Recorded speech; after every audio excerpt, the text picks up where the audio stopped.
భూతం వస్తోంది, త్వరగా పరుగెత్తు. అమ్మా, ఈ భూతమని వాళ్ళు చెప్పేది నిజమా? నేను చాలా రైమ్స్ వీడియోలో చూశాను. అవునా అమ్మా, త్వరగా చెప్పు, భూతం నిజంగా ఉందా? అవును నా ప్రియమైన పిల్లలారా, ఒక ఊరు మనే మాత్రమే చూస్తూ ఉండేవాడు. భోజనం సమయం వచ్చినా కూడా వద్దు అమ్మా, నాకు మొబైల్ చూడాలి అని అంటూ ఉండేవాడు. అలాగే రోజు మొబైల్ మాత్రమే. ఒకరోజు రాత్రి సమయం వాడు ఒంటరిగా మొబైల్ చూస్తున్నప్పుడు ఒక భూతం నెమ్మదిగా వచ్చింది. నువ్వు మొబైల్ మాత్రమే చూస్తూ ఉంటావా అని. భూతం వాడిని ఎత్తుకొని పోయింది. కాబట్టి నా ప్రియమైన పిల్లలారా, మంచిగా ఉండాలి, ఫోన్ ఎక్కువసేపు చూడకూడదు, భోజనం సమయంలో మంచిగా తినాలి, సరేనా? అమ్మా, మేము చాలా భయపడిపోయా. రండి పిల్లలారా, లోపలికి వెళ్దాం, భూతం వస్తోంది. అక్క, అమ్మ చెప్పిన కథ వల్ల నాకు చాలా భయం వేస్తోంది. అదంతా ఏమీ లేదు, వచ్చి పడుకుందాం. వస్తున్నాడు వస్తున్నాడు భూచాంగి, నడుచుకుంటూ వస్తున్నాడే. వస్తున్నాడు వస్తున్నాడు భూచాంగి, నడుచుకుంటూ వస్తున్నాడే.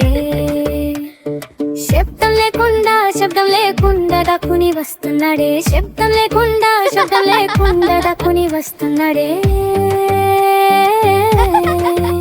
దక్కుని వస్తున్నాడే, ఎగురుతూ వస్తున్నాడే. పిల్లలు ఉన్న చోట చూసి వస్తున్నాడే. దక్కుని వస్తున్నాడే, ఎగురుతూ వస్తున్నాడే. పిల్లలు ఉన్న చోట చూసి వస్తున్నాడే.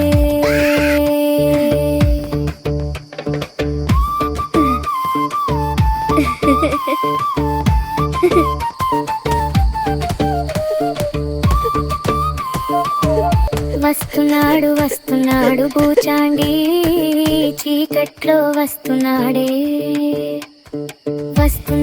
వస్తున్నాడు భూచాంగి, చీకట్లో వస్తున్నాడే. అల్లరి పిల్లలను చూసి పట్టుకోడానికి వస్తున్నాడే. అల్లరి పిల్లలను చూసి పట్టుకోడానికి వస్తున్నాడే. మంచిగా ఉండాలి, కలిసి మెలిసి ఉండాలి, నిజం చెప్పాలి. నవ్వుతూ పిలుస్తున్నాడే. వద్దు వెళ్ళకూడదు, మొబైల్ ఫోన్ ఉన్నా కూడా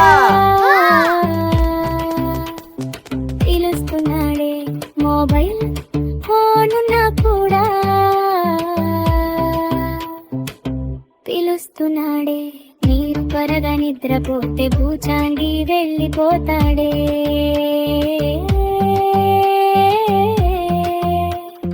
మీరు త్వరగా నిద్రపోతే భూచాంగి వెళ్ళిపోతాడే.